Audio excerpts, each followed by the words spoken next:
Good morning, students. How are you? I hope all of you are fine. And today we are going to start with the next topic, and the next topic is how metals react with non-metals.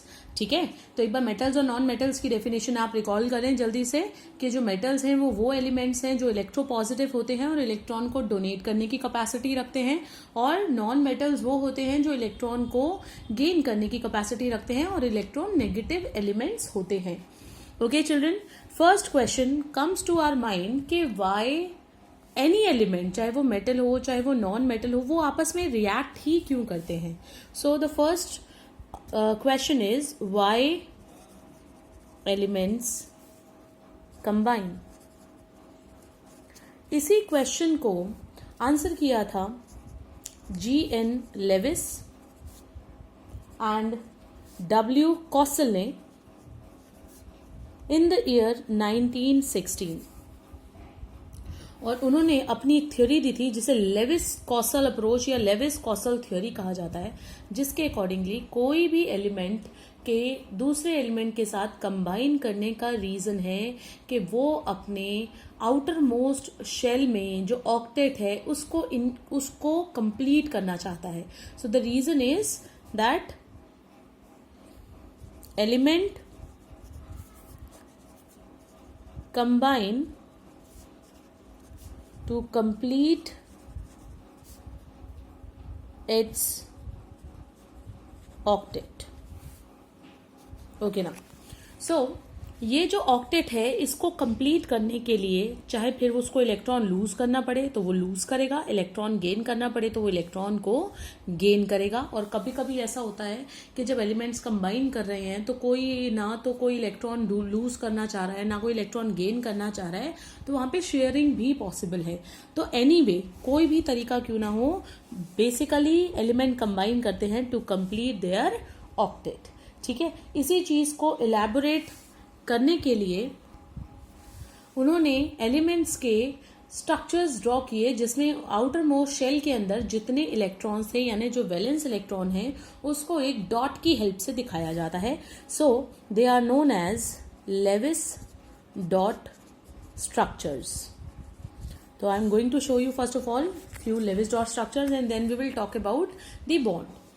Levi's dot structures कैसे हैं. Suppose हम बात करते हैं hydrogen की जिसका atomic number है 1 और जिसके अंदर इलेक्ट्रॉन कितने हैं, एक ही सिंगल इलेक्ट्रॉन है. तो हम इसका लेविस डॉट स्ट्रक्चर कैसे डिनोट करेंगे, सिंबल लिखेंगे और इसके पास में बना देंगे एक सिंगल डॉट. ठीक है, सपोज अगर हमें शो करना है लिथियम का, तो लिथियम का जो इलेक्ट्रॉनिक कॉन्फ़िगरेशन होता है वो 2-1. तो जो हमें इनर वाले इलेक्ट्रॉन्स है वो शो नहीं करने, हमें सिर्फ लिथियम का सिंबल लिख के जो उसके लास्ट में यानी आउटर मोस्ट शेल के अंदर जो इलेक्ट्रॉन्स बचे हुए हैं उन इलेक्ट्रॉन्स को डॉट की हेल्प से रिप्रेजेंट कर देना है. इसी तरीके से suppose I want to show for magnesium. तो मैग्नीशियम जिसका एटॉमिक नंबर होता है 12, ठीक है, 12 और इलेक्ट्रॉनिक कॉन्फ़िगरेशन है 282. तो 282 के अकॉर्डिंगली मैग्नीशियम हमें सिर्फ अंदर वाले इलेक्ट्रॉन से कोई मतलब नहीं है, बाहर वाले दो इलेक्ट्रॉन्स को हम दो डॉट की हेल्प से रिप्रेजेंट कर देंगे. सिमिलरली से I want to represent chlorine जिसका एटॉमिक नंबर 17 होता है 287. तो 7 जो इसके इलेक्ट्रॉन्स हैं उनको रिप्रेजेंट करेंगे क्लोरीन 1 2 3 4 5 6 एंड 7. तो इस तरीके से जो है हम किसी भी एलिमेंट के लिए उसका लेविस डॉट स्ट्रक्चर ड्रॉ कर सकते हैं. तो ये जो लेविस डॉट स्ट्रक्चर्स हैं इससे सिचुएशन जो है वो बहुत क्लियर होती है कि देखें आप जो लिथियम है, या जैसे अगर हम एक और मैं एलिमेंट लिख देती हूँ, सोडियम लिख देती हूँ, एटॉमिक नंबर 11 281. सोडियम के लिए सिर्फ एक सिंगल डॉट आएगी. ठीक है, अब देखें सोडियम को अगर अपने ऑक्टेट को कंप्लीट करना है तो अगर हम इस एक इलेक्ट्रॉन को निकाल दें तो ऑक्टेट कंप्लीट नजर आएगा. ठीक है, इसी तरीके से अगर हम मैग्नीशियम की बात करें, मैग्नीशियम में से बाहर के 2 इलेक्ट्रॉन्स निकाल दें तो भी ऑक्टेट बाहर का कंप्लीट नजर आ रहा है. Outer most shell is having 8 electrons now. Chlorine को 2 4 6 और एक 7 है, इसको 7 इलेक्ट्रॉन डोनेट करने के बाद ये अंदर वाला शेल पूरा मिलेगा, या फिर ऐसा हो सकता है कि ये अपना एक इलेक्ट्रॉन कहीं से ये ले एक्सेप्ट कर ले तो भी इसके 8 इलेक्ट्रॉन पूरे हो जाएंगे यानी ऑक्टेट हो जाएगा कंप्लीट. ठीक है, क्लियर हो गया. So now let's talk about कि ये जो थ्योरी थी जिसे हमने कहा Lewis theory, Lewis Kossel theory. ये जो लेविस कॉसल थ्योरी थी ये एक्सप्लेन की गई on the to explain how metals basically react with non metals and according to this theory, जैसे मैं आपको अभी बता चुकी हूँ कि हम लेविस डॉट स्ट्रक्चर ड्रॉ कर सकते हैं और लेविस ने बताया था कि हर कोई एलिमेंट अपने ऑक्टेट को कंप्लीट करने के लिए बेसिकली क्या करता है, रिएक्ट करता है दूसरे एलिमेंट के साथ। तो according to the Lewis Kossel theory there is when one element combine with other element, it can do so firstly by gaining electron or by losing electron or by sharing electron। ठीक है, तो तीन तरीके से ये element combine कर सकते हैं, या तो इलेक्ट्रॉन को गेन करके या लूज करके या फिर इलेक्ट्रॉन्स की शेयरिंग करके। अब बात करते हैं कि what do you mean by a chemical bond. ये जो बॉन्ड है, कॉन्सेप्ट है बॉन्ड का, ये बेसिकली है क्या, केमिकल बॉन्ड का मतलब क्या है। देखिए बच्चों, जब कोई भी जो बॉन्ड है, बॉन्ड एक तरह से रिप्रेजेंट करता है फोर्स ऑफ अट्रैक्शन को। Bond is nothing but force of attraction, और ये जो फोर्स ऑफ अट्रैक्शन है ये किसके बीच में होती है, बिटवीन एटम्स ऑब्लिक आयंस। ये एक ऐसी फोर्स ऑफ अट्रैक्शन है जो एटम्स के बीच में एग्जिस्ट करती है, और जब ये फोर्स ऑफ अट्रैक्शन आती है तो एटम्स आपस में कंबाइन करके कुछ नया बना देते हैं। ठीक है, तो हम केमिकल बॉन्ड को कैसे डिफाइन कर सकते हैं। Chemical bond may be defined as a force of attraction which exist between atoms, okay, between the atoms और ions, which is responsible for the formation of new substance out of atoms और ions. जो atoms और ions को इकट्ठा करके कुछ नया बनाने के लिए रिस्पॉन्सिबल होगी, ऐसी फोर्स ऑफ अट्रैक्शन को हम कहेंगे केमिकल बॉन्ड। तो जो बेसिकली केमिकल बॉन्ड है वो कैसे बनता है, या तो इलेक्ट्रॉन की गेनिंग लूजिंग से बनता है या फिर बनता है शेयरिंग से। तो यहां से there are basically two type of chemical bond. First one is known as ionic bond, also called as electrovalent bond. Electrovalent इसलिए कहा गया है क्योंकि हमने इसमें जो वैलेंस शेल का इलेक्ट्रॉन है उसका यूज किया है, उसके अकॉर्डिंगली हम देख रहे हैं कि वो इलेक्ट्रॉन को गेन कर रहा है कि लूज कर रहा है। So ionic bond is also known as electrovalent bond.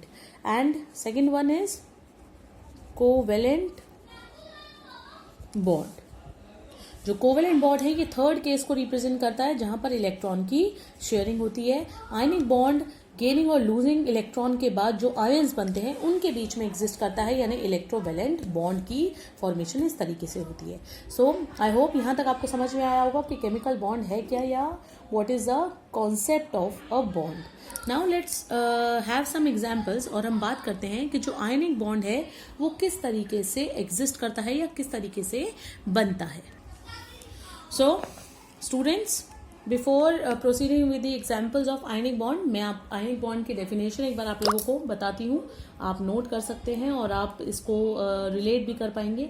Ionic bond is formed when an electropositive element combine with electronegative element. Electropositive element यानी मेटल, इलेक्ट्रोनेगेटिव एलिमेंट यानी नॉन मेटल। तो जब मेटल और नॉन मेटल आपस में combine करते हैं तो वो कैसे कंबाइन करते हैं।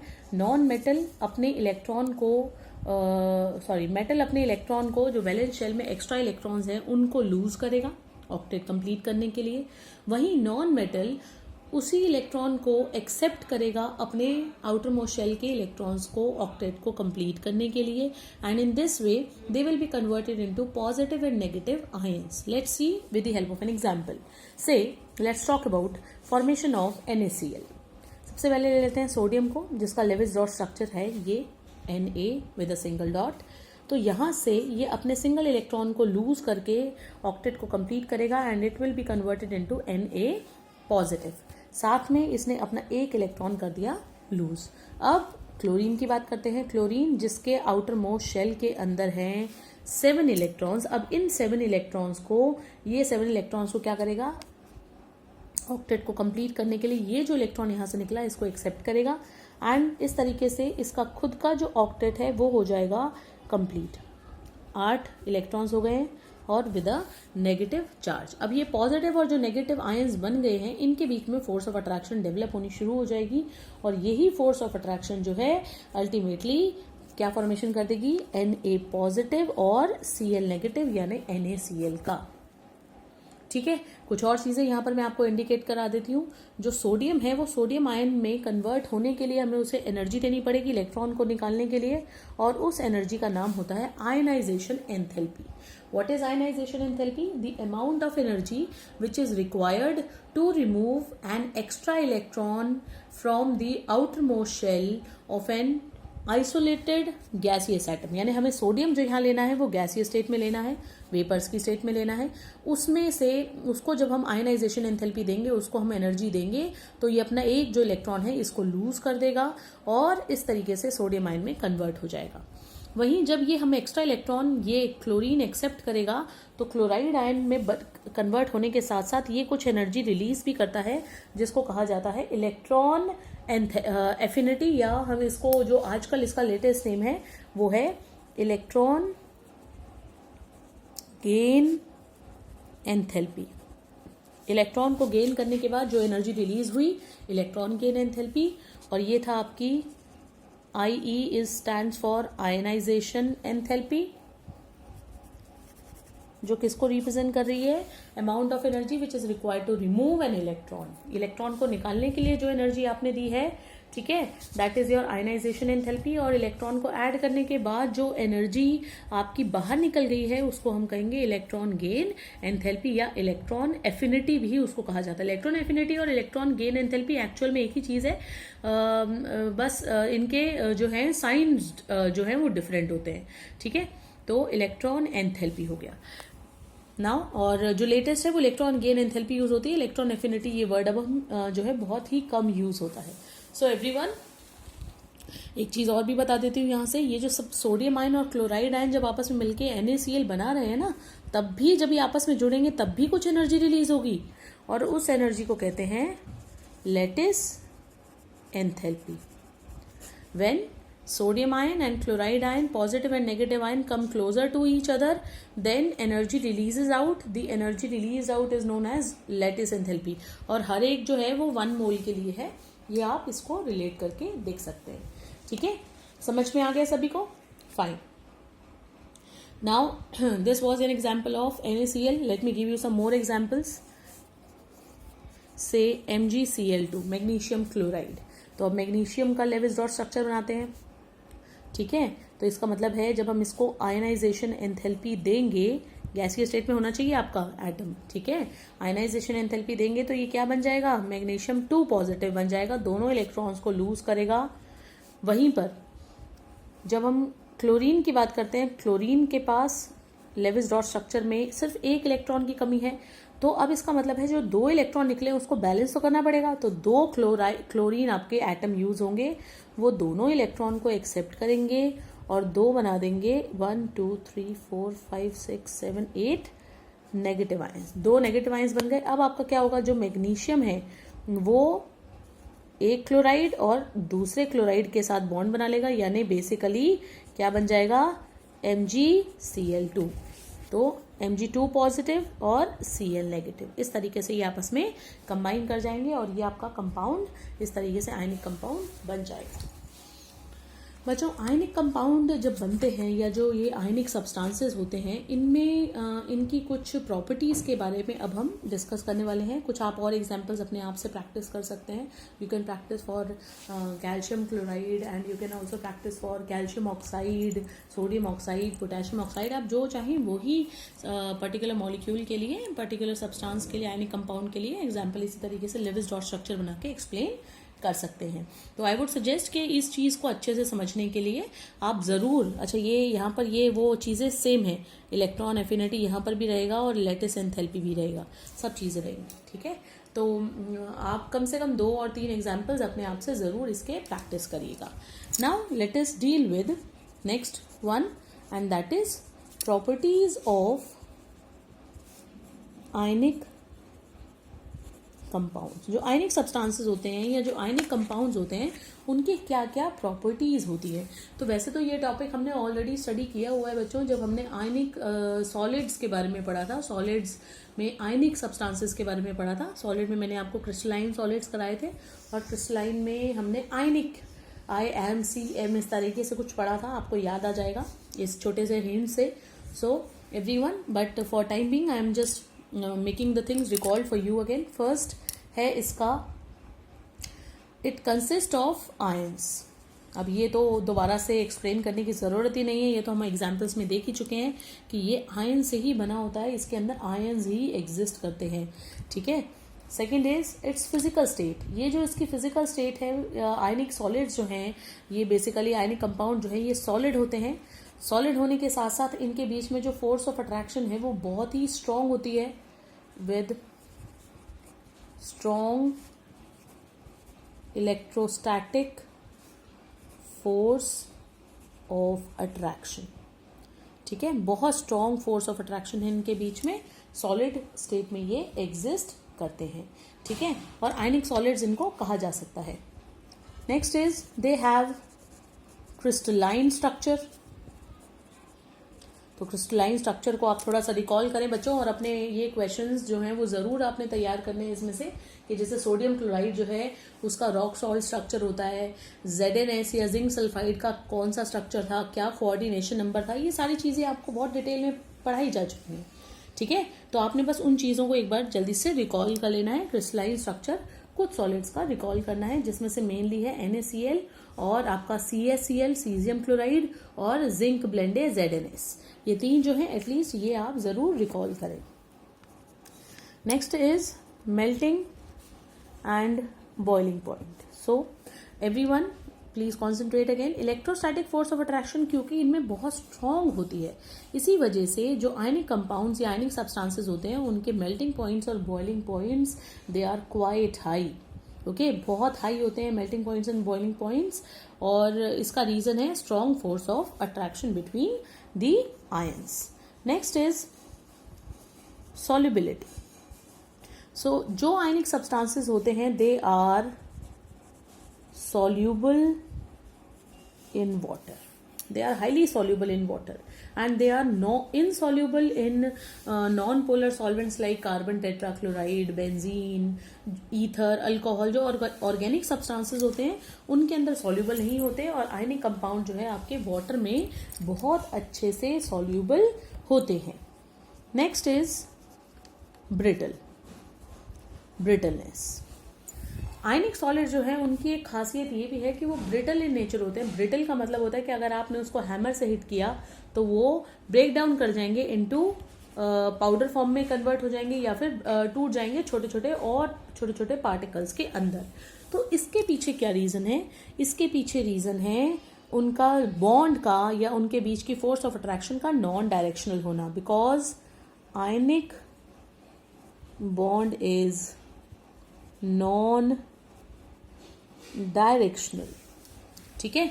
जो आयनिक बॉन्ड है वो क्योंकि नॉन डायरेक्शनल होता है, यानी हर डायरेक्शन में वो स्प्रेडेड होती है फोर्स ऑफ अट्रैक्शन।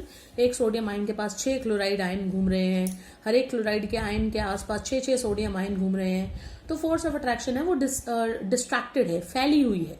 इसी वजह से जो फोर्स ऑफ अट्रैक्शन इतनी स्ट्रांग होने के बावजूद भी जैसे ही उसको हैमर से हिट किया जाता है तो वो ब्रेक डाउन कर जाते हैं into smaller particles. More over आप ऐसे भी मान सकते हैं कि ये जो भी आपके आयनिक सब्सटेंसेस होते हैं वो क्लस्टर्स की फॉर्म में एग्जिस्ट करते हैं, यानी आयंस का झुंड होता है, ठीक है। तो जैसे आप हैमर से हिट करोगे, in spite of the fact कि फोर्स ऑफ अट्रैक्शन बहुत हाई है, लेकिन वो सारे के सारे पार्टिकल तितर बितर हो जाते हैं, इधर उधर हो जाते हैं, और इसी वजह से हमें ऐसा लगता है कि पार्टिकल्स जो है वो टूट गए हैं और पाउडर फॉर्म में ये कन्वर्ट हो जाते हैं।